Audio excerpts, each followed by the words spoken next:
آج ایک ایسا ہی لمحہ ہمارے سامنے ہے۔ ہمیں جھوٹ کو دھتکارنا ہے، ہمیں سچ کا ساتھ دینا ہے۔ جو آئینی ترامیم کی جا رہی ہیں، جو ارادہ ہے، یہ ارادہ ذہن کی لوٹ کا ارادہ ہے۔ پاکستان کے عوام جانتے ہیں ان کی فلاح کہاں ہے۔ سندھ کا ہاری جانتا ہے، گمشدہ بلوچ جانتے ہیں، لہو لہان پشتون جانتے ہیں، گرفتار پنجابی جانتے ہیں۔ آج ہم نے قانون کا ساتھ اس لیے دینا ہے کہ ہمارا مستقبل، ہمارے بچوں کا مستقبل قانون، آئین اور شرافت سے منسلک ہے۔ یہ ہمارے ضمیر کا معاملہ ہے۔ تو میری آپ سے خدا را یہ درخواست ہے، اپنے کمروں سے باہر نکلیے، اپنے گھروندوں سے باہر نکلیے، اپنے مستقبل کو سنبھالیے۔ تاریخ میں وہ لمحے جب ایک جانب جھوٹ ہے اور دوسری جانب سچ ہے، بہت سے ہیں۔ آج ایک ایسا ہی لمحہ ہمارے سامنے ہے۔ ہمیں جھوٹ کو دھتکارنا ہے، ہمیں سچ کا ساتھ دینا ہے۔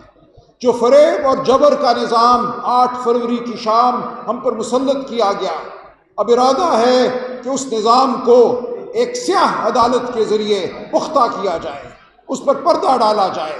جو آئینی ترامیم کی جا رہی ہیں، جو ارادہ ہے، یہ ارادہ ذہن کی لوٹ کا ارادہ ہے، یہ ہر شرافت کی لوٹ کا ارادہ ہے۔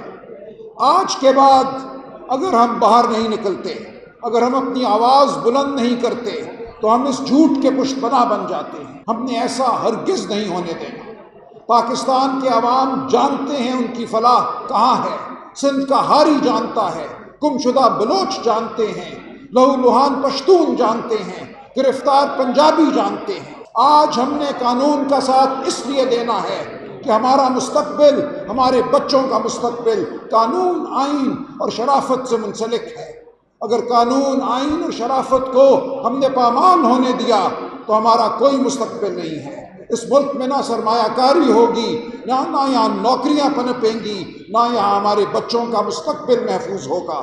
ہمارے بچے بھاگتے رہیں گے، کبھی کشتیوں کے ذریعے ڈوبتے رہیں گے، کبھی دربدر ہوں گے صحراؤں میں۔ میں آپ سے اپیل کرتا ہوں کہ اس موقع کی نزاکت کو سمجھیے۔ یہ صرف کوئی قانونی معاملہ نہیں ہے، یہ شرافت کا معاملہ ہے، یہ ہمارے مستقبل کا معاملہ ہے۔ ہم آپ کے ساتھ کھڑے ہیں، آپ ہمارے ساتھ چلیے۔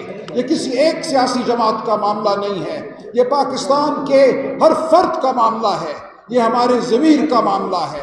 تو میری آپ سے خدا را یہ درخواست ہے، اپنے کمروں سے باہر نکلیے، اپنے گھروندوں سے باہر نکلیے، اپنے مستقبل کو سنبھالیے۔